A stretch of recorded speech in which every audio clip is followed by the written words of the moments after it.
Hoy en Efecto Dominó renace el conflicto mapuche, las claves de la batalla por las tierras en el sur, la violencia y las alternativas para que los mapuches salgan de la pobreza. Se ve la luz al final del túnel, las cifras que alimentan el optimismo sobre el pronto fin de la crisis económica.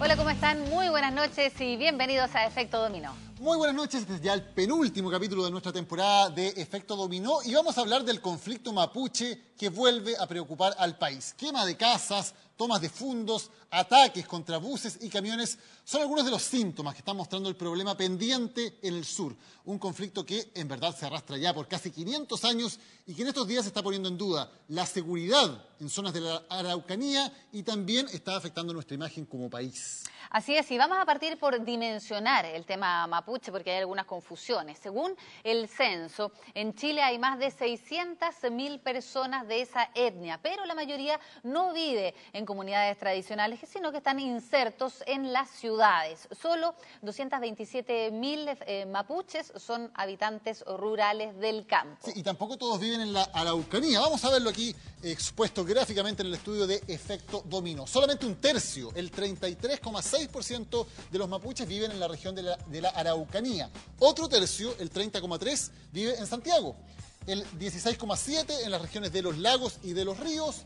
El 8,8% en la región del Biobío y el resto en otras zonas del país, bastante repartidos. Así están de repartidos y la otra pregunta es ¿qué es lo que hacen? Los habitantes rurales obviamente se dedican a la agricultura en un 37%, lo vemos ahí en nuestro gráfico. En las ciudades se mueven en áreas como en el comercio el 10%, la construcción ahí se dedica el 9%, trabajan como empleados domésticos el 9% y en la enseñanza el 5% de estos mapuches. Sí, son en su mayoría empleos precarios y ahí empezamos a ver el principal problema que los afecta, que es sin duda la pobreza. Según la última encuesta CACEL, lo vamos a reflejar aquí, el 13,7% de los chilenos es pobre. Pero entre los pueblos indígenas la cifra sube mucho y llega al 19%, incluso sobre el 50% entre los indígenas en la región del Biobío. Y no solo son más pobres, también tienen la peor educación. Casi 2/3 de los mapuches solo llegaron hasta la educación básica y apenas el 7% tiene estudios superiores contra el 16,4% del promedio que hay entre los chilenos. Es una diferencia bastante grande. Bueno, y los mayores índices de pobreza, de analfabetismo y de falta de acceso a la educación, también el foco del conflicto, están en las comunidades indígenas. Las vamos a ver aquí en el mapa. Son en total 2.900 comunidades indígenas que vamos a desplegar en las regiones del sur de Chile. Especialmente, muchos puntos, como vamos a ver ahora, se concentran en las zonas más bien costeras de las provincias de Malleco y de Cautín, en la región de la Araucanía. Y vemos, están ahí indicados con todos esos puntos verdes, todas ellas son comunidades indígenas en zonas de la región de la Araucanía. Si nos vamos un poco más al sur, vamos a ver que también hay una alta concentración en la zona de San Juan de la Costa, esto es en la provincia de Osorno, y en la región de los lagos, ahí se ve Maca, que en este caso son comunidades de mapuches huilliches. Claro, pero de estas 2.900 comunidades de las cuales tú estás hablando, solo 2 están actualmente en conflicto violento y frontal contra las autoridades. Nos vamos a ir ahí al norte de la región de la Araucanía. Son las comunidades que han hecho noticia en estos días, son las comunidades Ignacio Teipul del sector Temucuicui y la comunidad Coyico en la comuna de Ercilla. Este es en este momento el foco de las reivindicaciones violentas. Cuando hablamos del conflicto mapuche, hablamos fundamentalmente de un conflicto por tierras. Es una disputa entre dueños ancestrales y dueños legales, donde al final ambas partes tienen algo de razón. Unos porque estaban ahí desde antes que llegaran los conquistadores y los otros porque tienen papeles que demuestran que son sus propiedades. Claro, y vamos a explicarlo de manera bien práctica y gráfica aquí en nuestro estudio con la historia de uno de los epicentros de este conflicto, Temucuicui en Ercilla. Y todo parte en el año 1871, cuando el gobierno le entrega títulos de merced a los mapuches de Ercilla, liderados por el lonco Epuleo Cuyumil. La política era reconocer solo los terrenos en los que los mapuches vivían y trabajaban trabajaban de manera estable, con lo que solo la 10ª parte de las tierras en esa época fue entregada legalmente. Los otros 9/10 quedaron en manos del Estado. En el caso de Temucuycuy, en el año 1920 se remata el resto, que es comprado por Juan Patterson, formando el conocido Fundo Alaska y Temucuycuy, el que se convierte en el propietario legítimo según el Estado de Chile. Sí, durante las décadas siguientes los mapuches se pasaron años reclamando en el Juzgado de Indios de Victoria por esta repartición sin obtener resultados. Recién con la reforma agraria logran reagruparse y en 1970 se toman todo el Fundo Alaska. Juan Patterson abandona el lugar. Es política de hechos consumados durante la Unidad Popular. El año 72 se expropian los terrenos y son entregados legalmente a los mapuches. Claro, entonces viene el golpe militar y en el año 1974 se vuelve a la situación anterior. Es decir, se revoca la expropiación, se devuelve el terreno a Patterson y los mapuches son expulsados del Fundo Alaska en ese momento. Sí, en 1977 la familia Patterson vende su parte a Forestal Mininco del grupo Angelini y comienza a ser explotado comercialmente el fundo. Claro, y en la década de los 90, con la vuelta de la democracia, se reactiva este conflicto con reivindicaciones y todo más. Comienzan a tomarse los terrenos nuevamente la comunidad de Temucuycuy y finalmente el año 2003 Mininco accede a vender su terreno al Estado, que entonces lo traspasa a la comunidad de Temucuycuy. Hubo fuertes críticas en ese momento porque se favoreció con esta entrega a una de las comunidades que habían estado en conflicto y que habían optado por la violencia. De hecho, ellos han seguido alimentando el conflicto con nuevas reivindicaciones. Bueno, y estamos hablando hasta ahora de comunidades, que son la forma de organizarse ancestral que tienen los mapuches. Y vamos a ver cómo funcionan estas comunidades, cuáles son las bases que ellos tienen, que obviamente es la familia. La base parte ahí en el Fiuren, que es la familia nuclear natural. Luego sigue el Reima, que es la familia ya más extendida y es compuesta por varios Fiuren. Obviamente vienen todos del mismo tronco y luego estos Reima forman el LOF, que es la comunidad que comparte un espacio geográfico y que además está dirigida por un lonco, que es el jefe de la comunidad. Claro, esas son las comunidades mapuches tradicionales. Luego vienen las organizaciones políticas que intentan movilizar al pueblo mapuche más allá de cada comunidad. En su momento fue el Consejo de Todas las Tierras. Hoy el conflicto lo está liderando la coordinadora Arauco Mayeco, que nació el año 97, opera entre Tirúa y Ercilla y pretende crear una nación mapuche autónoma del Estado chileno. En otras palabras, buscan la independencia. Esta coordinadora ha estado detrás de muchos de los actos de violencia de los últimos años, tras una época relativamente tranquila durante el gobierno del expresidente Ricardo Lagos. Bajó la intensidad de conflicto, lo vamos a ver aquí en nuestra pantalla, con solo 15 hechos en el año 2004, según cifras de Libertad y Desarrollo. El asunto siguió relativamente tranquilo en el año 2005. Aquí tenemos 14 hechos violentos. El año 2006 vienen 19 hechos violentos en esa época y el 2007, 11. Pero el año pasado explotó nuevamente con 56 hechos de violencia. Esto se fue a las nubes y en lo que va de este año, en lo que va del 2009, ya tenemos 37 focos de violencia. Preocupante esas dos últimas cifras que estábamos viendo. Y cuando hablamos de hechos de violencia, estamos hablando de imágenes como las que vamos a revisar a continuación. Imágenes que muestran tomas de fundos o de terrenos. Más grave todavía, ataques a casas. Agricultores como René Urban han sufrido una y otra vez estos ataques e incluso quemas de sus propiedades. La familia Luxinger también ha sido blanco de decenas de ataques en la zona de Vilcún. Estos hechos han derivado más de una vez en enfrentamientos violentos con carabineros. El hecho más grave, el último tiempo, la muerte de Matías Catrileo, un estudiante y miembro de la coordinadora Arauco Mayeco, en enero del año pasado, que está investigando la justicia. Ese hecho de sangre coincidió también con el rebrote de la violencia desde entonces. Sí, y también ha habido ataques en los caminos, con quema de maquinaria, de camiones de las forestales e incluso algunos ataques aislados contra buses interurbanos que circulan por la carretera. Bueno, ¿y qué ha hecho el gobierno? Hay una estrategia policial de represión que varía según el gobierno, a veces mucho más represiva o a veces un poco más permisiva, y hay otra social de ayuda a las comunidades y a los mapuches en general. Sí, una de las ayudas más importantes, según la ley indígena 19.253, son, en primer lugar lo vamos a indicar acá, las becas de estudio, muy importantes para la comunidad mapuche e indígena en general.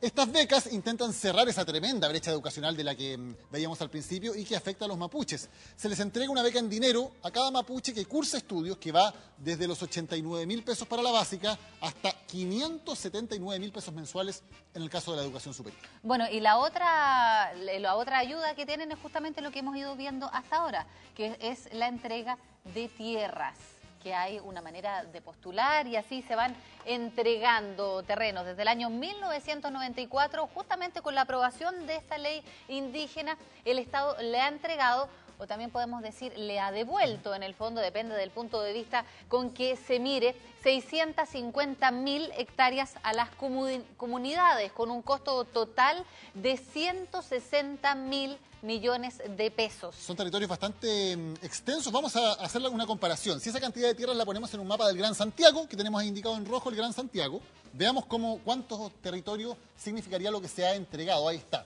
Son más o menos 9 veces el Gran Santiago, es ese círculo que corresponde a 650.000 hectáreas, casi la extensión de toda la región metropolitana, y como decías tú, Macarena, son 160.000 millones de pesos los que se han invertido en esta solución. Es decir, los beneficiados con estas entregas, las 69.000 familias, estamos hablando de 613 comunidades en total, y hay un calendario de entrega a través de la postulación para la cual se piden una serie de requisitos, aunque se ha visto alterado a veces para favorecer a las comunidades violentas, como lo veíamos anteriormente en el caso del Fundo Alaska. Muchos creen que eso incentivó el conflicto, fue una especie de premio a los violentos que además se saltaron la lista que existía. Sí, ha habido harto debate sobre cómo enfrentar ese tipo de temas. En muchos casos se ha privilegiado la compra directa y no el subsidio. El gobierno asegura que en este momento no negocia ni entrega tierras a las comunidades conflictivas y que a fin de año, según las cifras del gobierno, van a quedar solo 35 comunidades pendientes para recibir sus terrenos de las que están en este proceso de postulación actual. Claro, y vamos a ver entonces qué es lo que dicen los actores, quienes están peleando por estas tierras y quienes se las están también otorgando. Aquí si hay enfrentamiento entre policía y carabineros, es claramente porque la violencia viene de parte del Estado o de parte de carabineros. Si el gobierno se comprometiera a solucionar los temas de compra de tierra, estoy seguro que este conflicto bajaría su intensidad y las comunidades mapuches se sentirían, digamos, protegidas por el Estado. Si se cometen delitos, hay leyes en este país que se aplican. Y esa es una tarea que coordina el ministro del Interior con todos los organismos de gobierno interior. Ciertamente la definición que hemos hecho es que nosotros no vamos a acceder a cambio en las políticas públicas producto de presiones que hagan distintas comunidades. Y eso lo han entendido y por lo tanto las comunidades que están usando esos métodos son 4, 5, no alcanzan a 10 dentro de un espectro de 2.800 comunidades. Es en buena medida, lo hemos dicho aquí, un tema de tierras, pero no basta solamente con entregar tierras para que los mapuches puedan salir de la pobreza.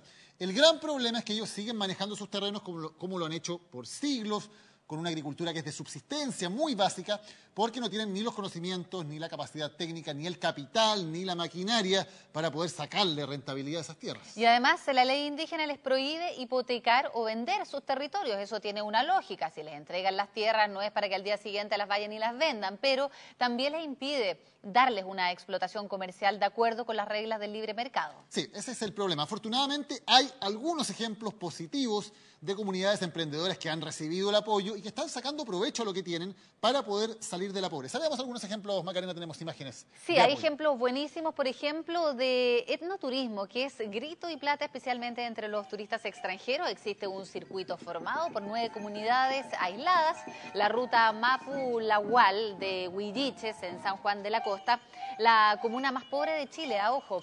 Los turistas ahí recorren 52 kilómetros a pie para conocer la vida de estas comunidades y dejan muy buenas ganancias. Sí. Otro buen ejemplo es la venta de productos tradicionales como el muy conocido merquén o lo que estamos viendo, los huevos azules que vemos en las imágenes y que son producidos por comités campesinos.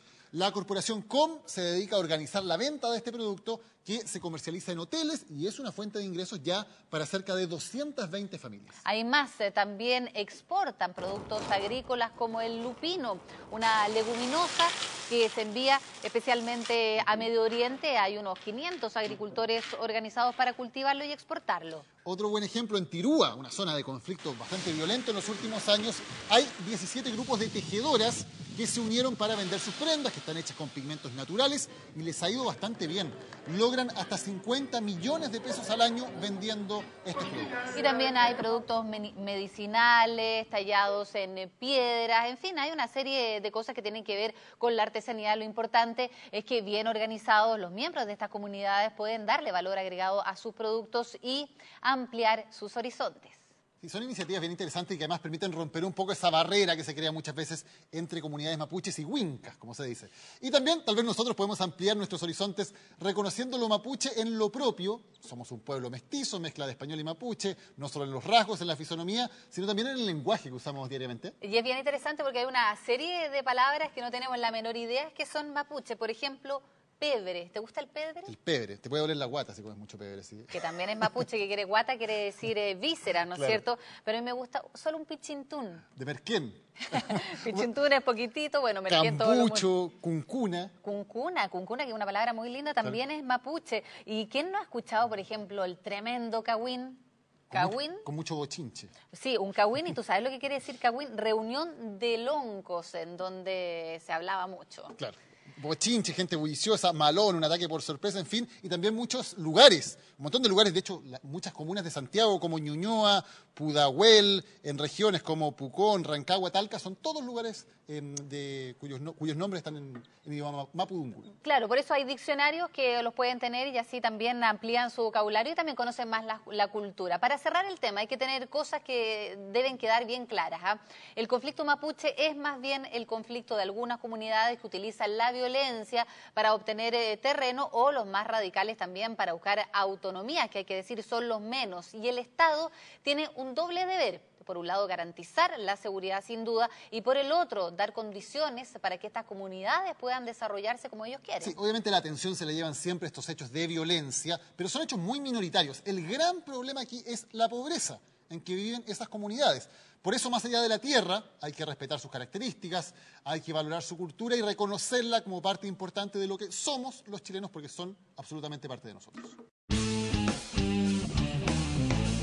Bien, y vamos a pasar a nuestro segundo tema, crisis económica. Bueno, hace meses que estamos escuchando de ella y que sufrimos, pero la pregunta es ¿cuándo va a llegar a su fin? Bueno, claramente no aún, pero ya podemos saber cuál es su profundidad y prepararnos para el empujón hacia arriba. Hay cifras e indicadores que señalan que lo peor ya puede haber pasado. Como cuando uno trata de capear una ola en el mar, cuando trata de pasar por debajo, estamos con el peso del mar arriba, pero ya se empieza a ver una luz.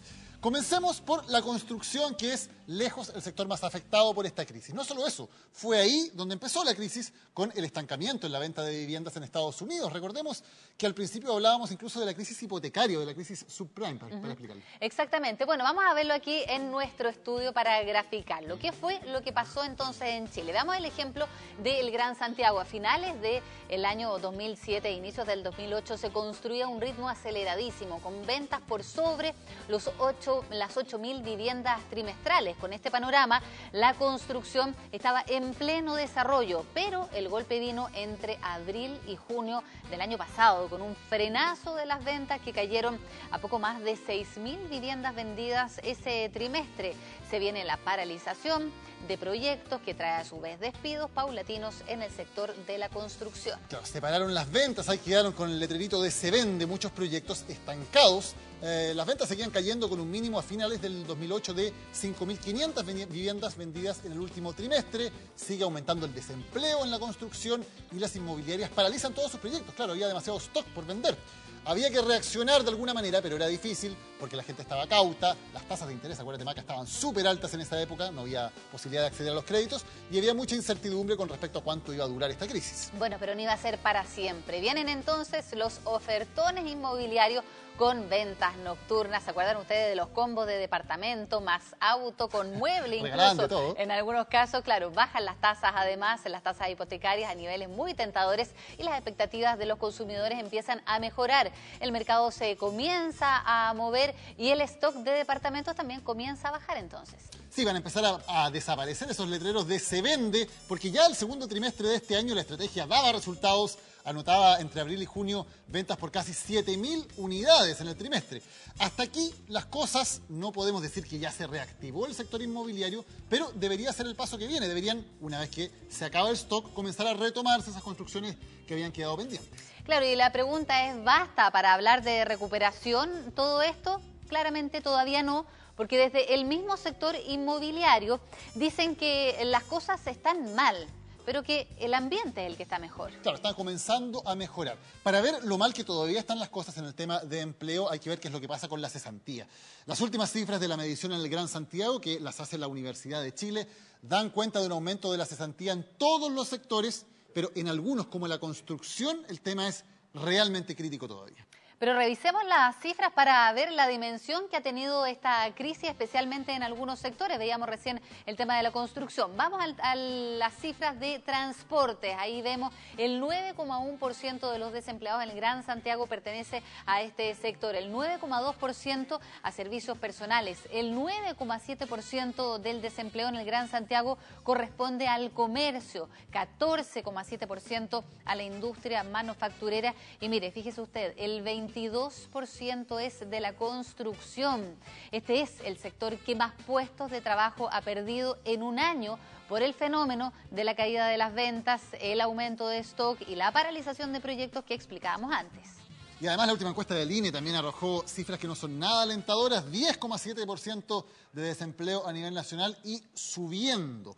Pero lo más increíble, lo más positivo, es que la percepción de las personas ya cambió y ya hay más optimismo en el futuro.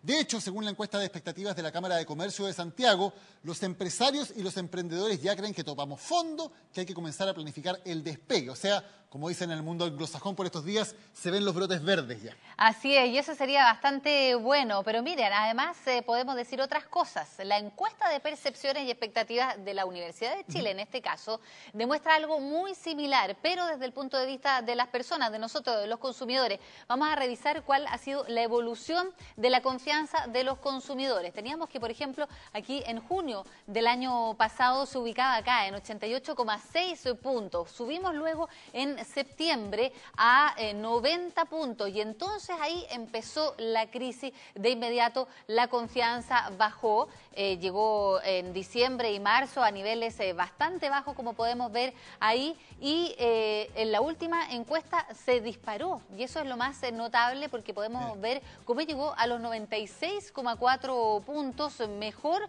que antes que comenzara la crisis, y eso es totalmente destacable. Sí, muy por encima de los niveles que había antes de la crisis. Y esto no es solo un efecto psicológico, es muy importante porque ese optimismo que veíamos en esas cifras afecta a la economía de manera muy concreta. Si yo creo que las cosas van a estar mejor en un par de meses, estoy más dispuesto a gastar, a arriesgar. Y la recuperación también se debe, aparte de ese optimismo, a estrategias de venta para incentivar el consumo en distintos sectores. Vamos a ver algunas imágenes para recordar lo que han sido en las últimas semanas las ventas nocturnas, las liquidaciones. Claro, ya han funcionado, como funcionaron para los edificios, han funcionado también para el vestuario y el retail en general. Por ejemplo, un mall de Santiago, en una venta nocturna, logró convocar a 35.000 clientes, el triple de clientes que en un día normal. Y en algunas tiendas se vende un 200% más que en un día normal. Encontrar estacionamiento. Claro, no, y poder llevarte la prenda que quieres, porque en general tienes que pelear con alguien, parece. Bueno, el objetivo se cumple, la gente gasta, las tiendas se deshacen de stock y el sector tiene tiraje de esta manera. Por eso es una estrategia que se ha ido repitiendo. Y lo mismo pasa con sectores harto más complejos como el sector de los automóviles, donde las inversiones son muy grandes y además los modelos pasan de moda. Ahí las ventas todavía están bastante deprimidas, apenas superan la mitad de las ventas del año pasado, pero lo curioso es que están enfrentando un déficit de stock. Parece que se les acabaron los autos este año. Sí, parece, salieron todos con el suyo. Y esto pasa porque las proyecciones que se hicieron el año pasado fueron hechas con una mirada bien pesimista. Se veía que venía la crisis, por lo tanto dijeron vamos a importar menos. Pero veamos qué fue lo que pasó. El año pasado se importaron 145.530 automóviles. Las ventas fueron altas y casi todo se vendió. Sin embargo, ya se vislumbraba entonces que ¿Cuál fue el total de los vehículos vendidos? 138.000, casi todos se fueron. Claro, se fueron casi todos. Y ahí entonces se dieron cuenta que el 2009 iba a venir bastante difícil. ¿Qué es lo que deciden? Bajar la importación, no traer tantos autos, porque ¿para qué si no se iban a vender? Y la importación, lo vamos a ver, cayó este primer semestre a un tercio del año pasado. Apenas se trajeron 46.512 vehículos. Claro, y las ventas efectivamente bajaron mucho, pero no tanto. En el primer semestre se vendieron más de 66.000 vehículos por las mejores condiciones del crédito, ayudaron las expectativas de recuperación, lo que hizo que al final las automotoras se quedaran cortas, se quedaron con stock. Ahí vemos algunos automovilistas frustrados que se quedaron sin su auto. Las automotoras, de hecho, ahora reconocen que de no haberse quedado cortos habrían superado los 70.000 vehículos vendidos y hay varios modelos para los que simplemente no hay stock y hay que esperar semanas o meses para que puedan llegar a Chile. Una situación que no esperaban en los que se dedican al tema automotriz. ¿Serán todas estas que hemos hablado, Maca, señales suficientes para ser optimistas, para pensar que nos estamos reactivando? Vamos a conversarlo con el ministro de Hacienda, Andrés Velasco. Ministro, ¿cómo está? Buenas noches. ¿Qué tal, ministro? ¿Cómo está? ¿Cómo están ustedes? Hemos hablado de las cifras de recuperación de la venta de viviendas, de la confianza de los consumidores. ¿Son señales suficientes ya para ver la luz al final del túnel? Son señales para estar tranquilos. Eso, varias cosas más, por ejemplo, ha subido el precio del cobre. Hemos visto cómo las ventas de los supermercados llevan un par de meses ya que muestran crecimiento. Y esto que es tan importante, la confianza de los inversionistas, de los consumidores, de la gente que dice el próximo año mi familia y el país van a estar mejor. Claro, Ahora, nosotros revisamos esas encuestas de confianza justamente, pero hay un tema que es el desempleo. ¿Qué podemos esperar del desempleo? ¿Que venga peor todavía o no? todos sabemos que todos los inviernos el desempleo sube. Y este año de crisis internacional sería raro que el comportamiento fuera distinto. Sin embargo, también hay que poner las cosas en su debido lugar. Hace un par de semanas atrás tuvimos la encuesta de la Universidad de Chile. Mucha gente hacía todo tipo de proyecciones catastrofistas. ¿Y qué pasó? El desempleo en esa encuesta, en vez de subir, bajó. Por lo tanto, el contexto general es uno en que vamos avanzando, pero no por eso vamos a cantar victoria antes de tiempo. Tenemos que pasar el invierno y tenemos que seguir trabajando. ¿Qué pasa con sectores como, por ejemplo, la construcción, que veíamos que tiene un desempleo muy alto, según las mismas cifras de la Universidad de Chile, un 22% de desempleo en el Gran Santiago? ¿Ya podemos esperar que esta reactivación que se está viendo en términos de ventas empiece a impactar en el empleo? Yo creo que la respuesta está en la pregunta. Cuando hay muchas casas y departamentos que se han construido y no se venden, es natural que las empresas contraten menos. Pero como ustedes mismos decían, las bajas de tasa de interés, lo que ha hecho el Banco del Estado, muy activo en el mercado hipotecario, y las mejores expectativas de la gente hacia adelante han reactivado las ventas. Y cuando se vende, cuando el stock es menor, entonces hay razones para que se empiece a construir más. Y si ustedes miran de cualquier edificio alto, las grúas en Santiago, las grúas en otras ciudades del país, se van a dar cuenta que esa actividad está retomando. Van a empezar a aparecer. Ahora, ministro, como recomendación a la gente que nos ve, ¿qué hacer? ¿Empezar como a invertir, a comprar, a atreverse un poco más? Yo creo que la gente en Chile se ha comportado muy sabiamente en esta crisis, porque hemos sido cautelosos, pero al mismo tiempo hemos tenido confianza. A diferencia de muchos países del mundo, no ha habido comportamiento irresponsable en el sector financiero, no ha habido estas burbujas de precios que después colapsan. Por lo tanto, la gente ha tenido confianza y esa confianza se la ha justificado. Yo creo que vamos a seguir en lo mismo. ¿Es momento para comprar un auto, para cambiar la casa en la medida que se puede? Obviamente que la gente tenga esa posibilidad. Las decisiones familiares las toma cada uno, pero es importante constatar que no solamente lo digo yo. Cuando a la gente le preguntan, ¿usted espera mejores condiciones para su familia en 12 meses más hacia fines de año? Así la gente lo indica. Y otros indicadores, como por ejemplo la bolsa, no deja de ser notable que en el medio de esta crisis internacional la bolsa chilena suba. Eso indica que la gente que compra en la bolsa espera que esas empresas más adelante van a tener mayores utilidades, que las ventas van a ser mayores, que va a haber mayor dinamismo y mayor empleo. Usted estaba hablando del tema recién hacía mención al precio del cobre, que ha subido mucho el precio del cobre en los últimos días, a diferencia de lo que había pasado el año pasado. Esto es bueno para las arcas fiscales, especialmente para usted. ¿Esto va a significar qué? ¿Más gasto fiscal en el próximo presupuesto, por ejemplo? A ver, primero, no solamente eso es bueno para el fisco, es bueno para Chile. Más de la mitad del cobre en Chile no lo produce el fisco, lo producen los privados. Y para todo el mundo que trabaja en el sector de la minería es bueno que se reactive el empleo en ese sector. Dato primero. Segundo, la política fiscal en Chile no se guía por las noticias de ayer ni de antes de ayer. Tenemos un sistema, tenemos reglas, tenemos instituciones, siempre las hemos seguido, las vamos a seguir este año también.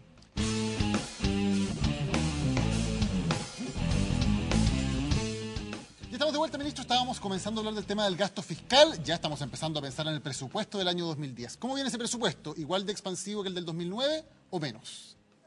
Ustedes me podrán hacer la pregunta 3 veces y yo por consistencia les voy a dar siempre la misma respuesta. Hay mecanismos que están en la ley. Todos los años, en el mes de agosto, vienen los expertos que nos dicen cómo va a andar el cobre en el largo plazo. otros expertos que hacen un informe respecto al crecimiento de largo plazo de la economía. Con eso hay una fórmula y con eso se le lleva el presupuesto al Congreso. Los plazos son claros, los mecanismos son prístinos, es cuánto tengo que decir al respecto. La regla de balance, de superávit, ¿cómo se mantiene para este año? Los plazos son prístinos, los mecanismos son claros y es cuánto tengo que decir al respecto. ¿Cuándo nos vamos a poder conversar eso?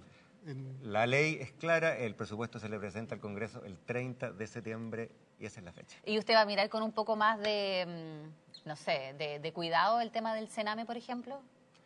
Hemos tenido mucho cuidado y por eso que Chile tiene cuentas fiscales ordenadas, por eso que hemos tenido una expansión sostenible del gasto social, por eso que los indicadores sociales han mejorado y por eso que la ciudadanía, a pesar de la crisis internacional, valora la gestión económica del gobierno. Bueno, ministro, muchas gracias por haber estado hoy con nosotros en Efecto Dominó.